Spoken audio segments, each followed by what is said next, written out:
Ads లేకుండా latest episode చూడండి.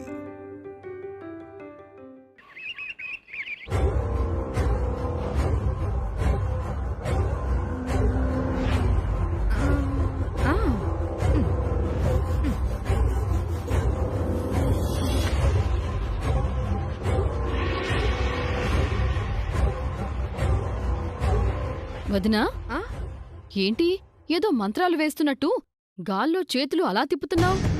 నాకొక ఆలోచన వచ్చింది. అది ఎంతవరకు కరెక్టో అర్థం కాక సతమతమవుతున్నాను. అత్తలాంటి సీనియర్ నుంచుకొని నీలో నువ్వు మదనపడడం ఎందుకు?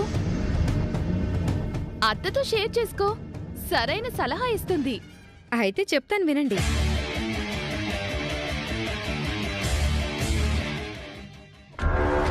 అవని వికాస్ విషయంలో ఒక నిర్ణయానికి వచ్చేసిందంటే ఇద్దరి పేరు బలాల్ని బట్టి మంచి ముహూర్తం నిర్ణయించొచ్చు. అవును వేదా. ఎలా ఉంది?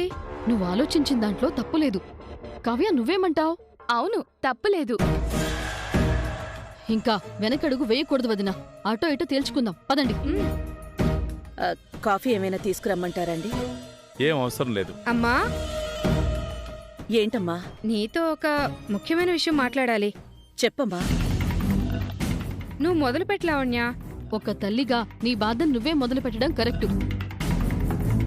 ఇంత దాకా వచ్చాక మొహమాటం ఎందుకు వదినా? ధైర్యం తెచ్చుకుని చెప్పేయ్. అమ్మా, సూటిగా ఒక ప్రశ్న. కావ్యకి పెళ్లి చేసే ఉద్దేశం మీకు అసలు ఉందా లేదా? ఆ బాధ్యత తల్లిదండ్రులుగా మీకంటే ఎక్కువగా మాకుంది కాబట్టే కదా గతంలో పెళ్లిచూపులు ఏర్పాటు చేశాం. అప్పుడు కావ్య ఇంటి నుంచి పారిపోకుండా ఉండుంటే ఈ పాటి కావ్య శుభవార్త చెప్పుండేది. పాస్ట్ ఈజ్ పాస్ట్ మావయ్య. అవని పెళ్లి గురించి ఆలోచించినంతగా మీరు కావ్య పెళ్లి గురించి ఆలోచించడం లేదు. శ్రీకర్ ఎటూ దక్కలేదు. కనీసం వికాస్తోనైనా కావ్య పెళ్లి జరిపించమ్మా.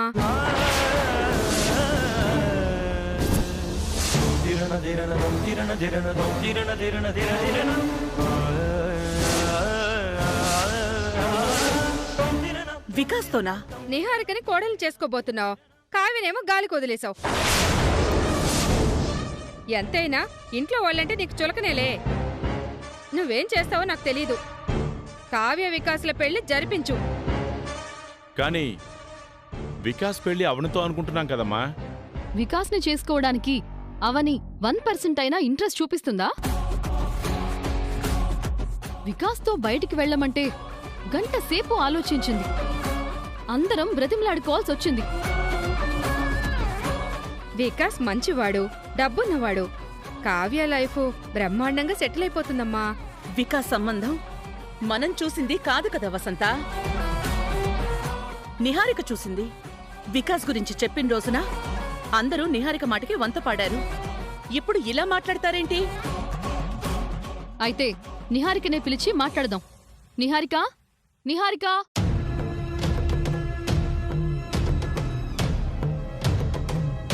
నిహారిక, తొందరగా రా.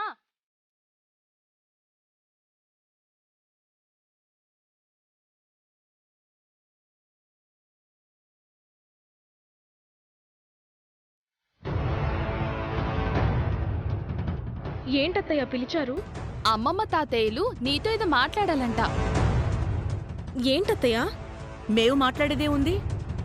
ఆలోచన వచ్చింది మీకే కదా, మీరే చెప్పండి. ఏం లేదు నిహారిక,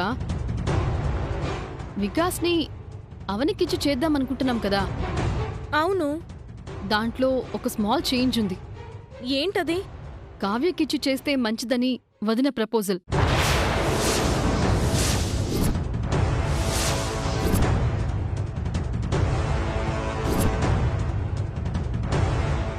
వాట్?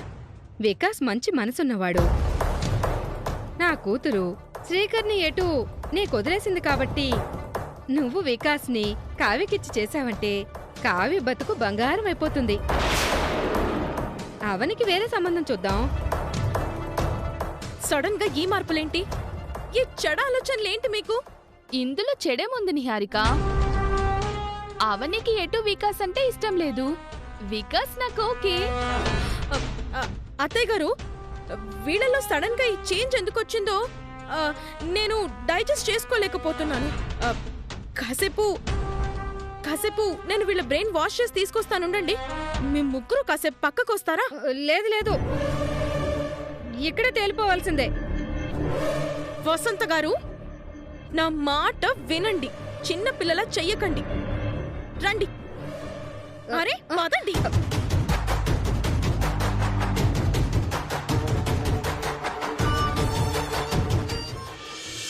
నువ్వు జతలేని నేను లేను, నన్ను విడిపోకునేస్తమా.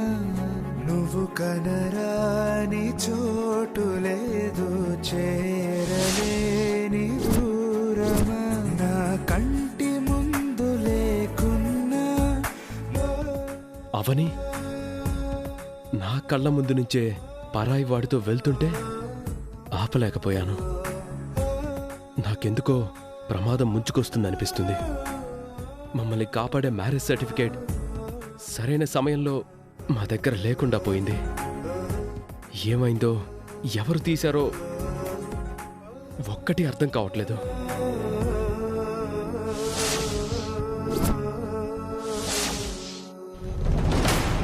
కావ్యను మా విక్కీకిచ్చి పెళ్లి చేయాలా? అవును, మా అమ్మ ఎటు మమ్మల్ని బానిసలా చూస్తుంది. నువ్వు కూడా అలాగే చూస్తున్నావు. నీ పద్ధతి నాకేం నచ్చట్లేదు. నాకొస్తున్న కోపానికి మీ ముగ్గురిని షూట్ చేసి పారేయాలనిపిస్తుంది.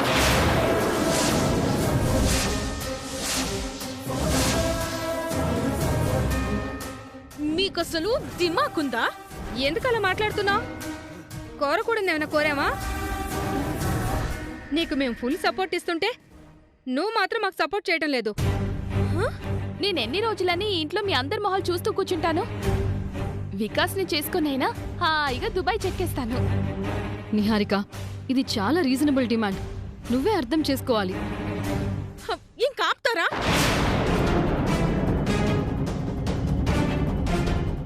అరటాకులాంటి కావ్యాన్ని వికాస్ లాంటి ముల్లుకిచ్చి పెళ్లి చేశామంటే కావ్య జీవితం చిరిగిపోయినట్టే. ఎందుకలా అంటున్నావు? వికాస్తో కావ్య పెళ్లి జరిగింది అంటే వారం రోజులకి మీరొక వార్త వినాల్సొస్తుంది. ఏంటది? భర్త పెట్టే టార్చర్ భరించలేక నవవధువు ఆత్మహత్య అని వినాల్సొస్తుంది.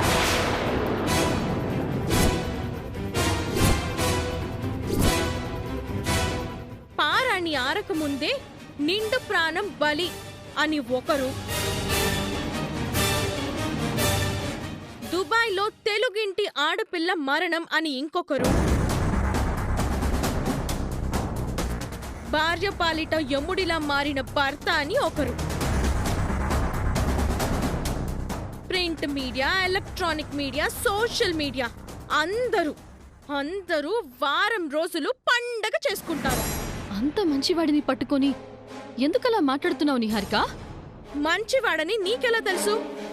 విక్కీ ఏమన్నా ప్రవచనాలు చెప్తున్నాడా? అనాథాశ్రమాలు కట్టించాడా? పేదలకు ఆర్థిక సాయం చేస్తున్నాడా? ఏం చేశాడని మంచివాడని సర్టిఫికెట్ ఇస్తున్నావక్క? మనిషి ప్రవర్తన చూస్తే అర్థం కాదా? అన్నం ఉడికిందో లేదో ఒక్క మెతుకు పట్టుకుని చూస్తే అర్థమైపోతుంది కదా. ఇక మీకు మా వాడి అసలు రూపం గురించి చెప్పక తప్పదు. విక్కీ గోముఖ వ్యాఘ్రం.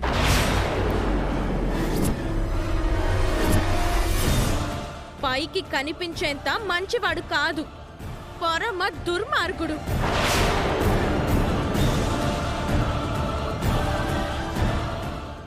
నన్ను చేసుకుందామని వచ్చి అవనిని చూసి ఇష్టపడ్డాడు.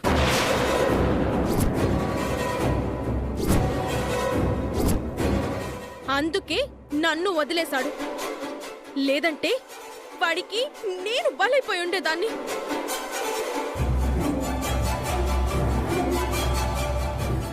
విక్కీ ప్రవర్తన ఎలా ఉంటుందో ఉదాహరణకు 4 ఇన్సిడెంట్స్ విజువల్స్ వేస్తాను, చూడండి.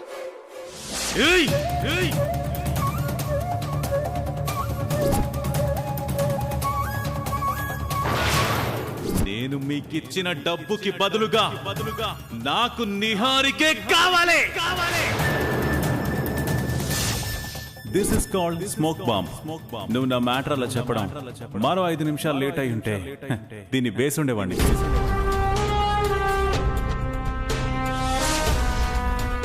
విక్కీ గురించి పూర్తిగా తెలుసుకుంటే థర్మామీటర్ పగిలిపోయేంత జ్వరం వస్తుంది. మా వాడు సకల గుణాభి రాముడు కాదు, సకల చెడు గుణాల రాక్షసుడు. నువ్వు చెప్పిందంతా నిజమేనా? నా మాటలు మీరు నమ్మకపోతే నిన్ను నీ కూతుర్ని ఎవ్వడు బాగు చేయలేడు. అమ్మా, నాకు చెమటలు పడుతున్నాయే. వామ్మో, విక్కీ నంది నటుడు కాదు, ఆస్కార్ నటుడే. ఈ విషయాలు మీకు ముందే చెప్తే అత్తయ్య మామయ్యల దగ్గర లీక్ అయిపోయి మొదటికే మోసం వస్తుందని చెప్పలేదు.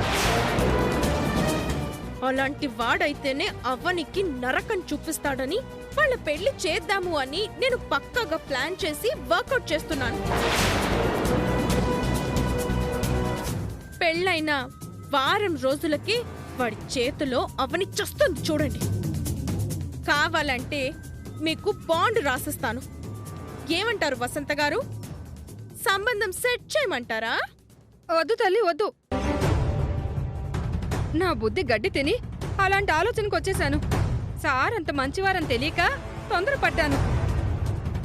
నా కూతురు పెళ్లి చేసుకోకుండా ఇంట్లో ఉన్నా పర్వాలేదు, కానీ అలాంటి రాక్షసుడైతే మాత్రం అస్సలు అవసరం లేదు.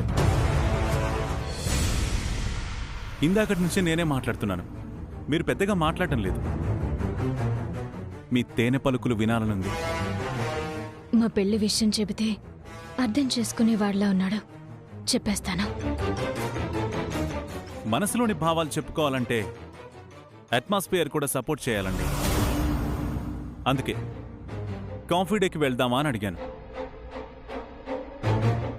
నేను మీతో ఒక విషయం చెప్పాలని అనుకుంటున్నాను. చెప్పండి. నేను నచ్చేశానని, నాతో పెళ్లికి ఓకే అని చెప్తాం, అంతే కదా? నేను గెస్ చేసిందే జరుగుతుంది. చెప్పండి అవని గారు. అదేంటంటే నేను సుజాత, సుజాత,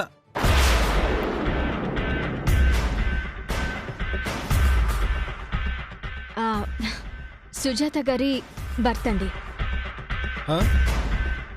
సుజాత గారి భర్త? ఏ, మా బావాని పరిచయం చేయొచ్చు కదా.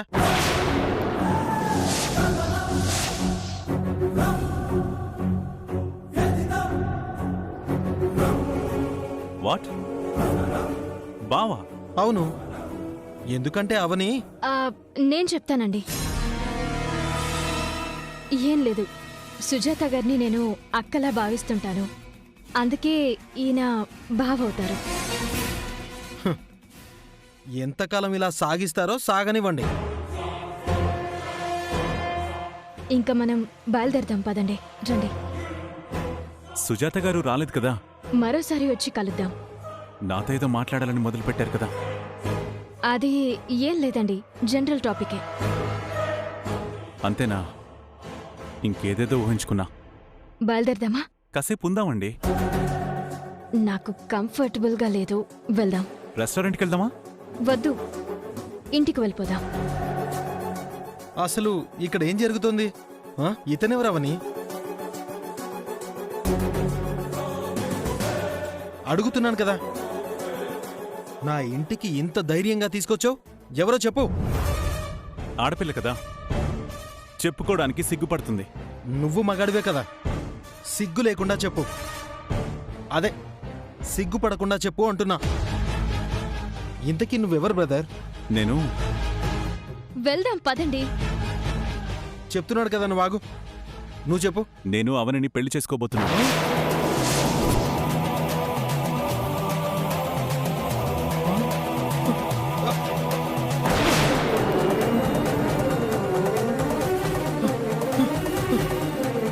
అరే, ఏమైందండి ఈయనకి? ఇప్పటి వరకు బానే ఉన్నాడు కదా? ఈయన ఇంతేనండి, ఎక్కువగా తాగి పడిపోతూ ఉంటారు. అవునా? నేను ఇంకా ఫిట్స్ వచ్చాయేమో అనుకున్నాను. అదేం కాదులేండి. అయితే నాకు పనుంది, బయలుదేరదామా? నాకు పనుంది, పదండి వెళ్దాం.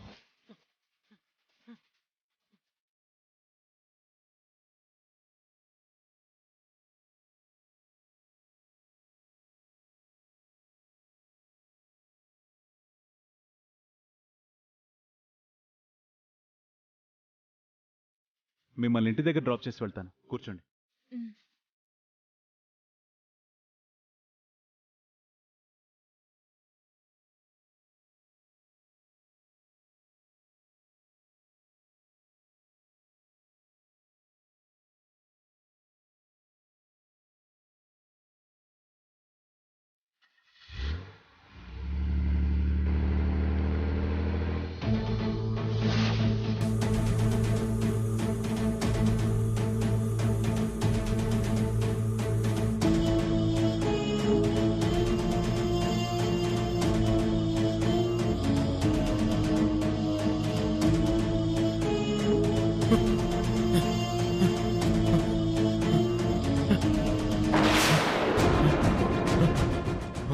ఈయనకేమైంది?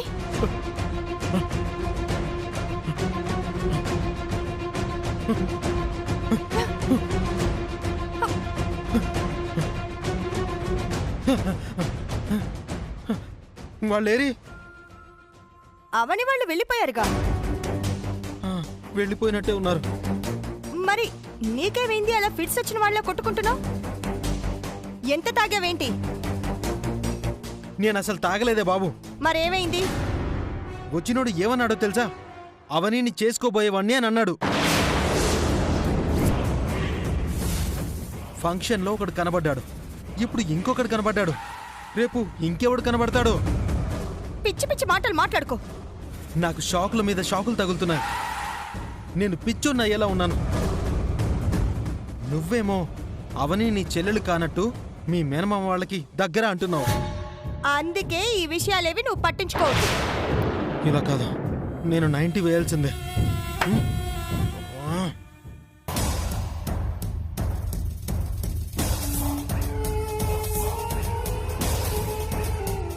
అవని అతనితో ఏం మాట్లాడాలని వచ్చింది? నా ఇంటి వరకు తీసుకొని వచ్చిందంటే ఏదో కారణం ఉండే ఉంటుంది.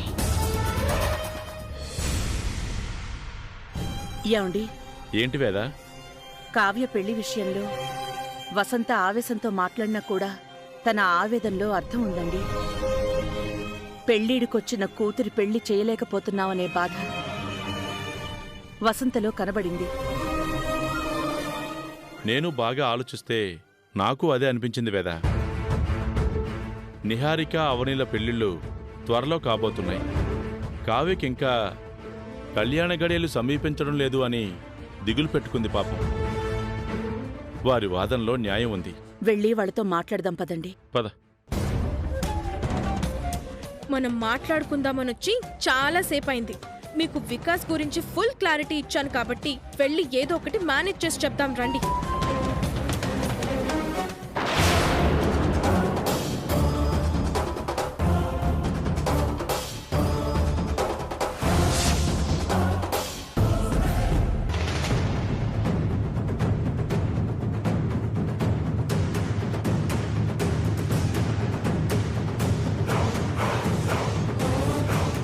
ఏం మాట్లాడుకుంటున్నారు? అత్తయ్య, అది మీరేం మాట్లాడుకుంటున్నారో తెలీదు గాని మేము ఒక నిర్ణయానికొచ్చాం. అది చెప్తాం వినండి. కావ్య మనింట్లో పిల్ల కదా అని మేము కొంచెం నిర్లక్ష్యం చూపించిన మాట వాస్తవమే. అందుకే బాగా ఆలోచించి కావ్య వికాస్ల పెళ్లి సంబంధం మాట్లాడడం కరెక్టే అనే అభిప్రాయానికొచ్చాం.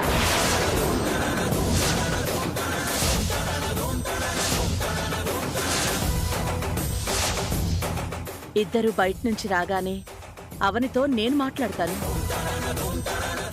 వికాస్ అంటే నువ్వెటూ అంత ఇష్టం చూపించడం లేదు కదా, కావ్య ఇష్టపడుతోంది, వాళ్ళిద్దరి పెళ్లి జరిపిద్దామని అంటాను. అయ్యో వద్దయ్యా, అసలొద్దు. ఇందాక తొందరలో నోరు జారాము. మా మాటలు మేము వెనక్కి తీసుకుంటున్నాం. అవునమ్మా, ఏదో ఉక్రోషంలో అలా అనేశాను, మీరేం పట్టించుకోకండి. అది కాదమ్మా, అవనికి అందం, చదువు, తెలివితేటలు అన్నీ ఉన్నాయి. అవనికి సంబంధం ఏదో ఒకటి సెట్ అయిపోతుంది. అంటే అవన్నీ కావ్యకి లేవని అంటున్నారా? ఉన్నాయి మావయ్య. చూడమ్మా, విషయాన్ని పక్కదో పట్టించుకో. నిహారిక మాకు బుద్ధి చెప్పింది నాన్న. అవనితో వికాస్ పెళ్ళే జరిపిద్దాం. 10 నిమిషాల ముందు మాట్లాడిన మాటలు ఇప్పుడు లేవేంటి? నిహారిక మాకు బాగా జ్ఞానోదయం చేసింది మావయ్య. ఏం చెప్పావమ్మా?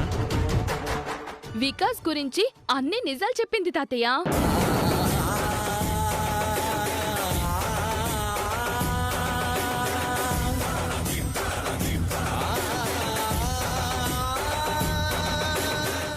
నిజాలా? ఏంటవి? నిజాలు అంటే అది వికాస్ అవనిని ఎంతలా ఇష్టపడుతున్నాడో వివరంగా చెప్పాను మావయ్య గారు, అంతే.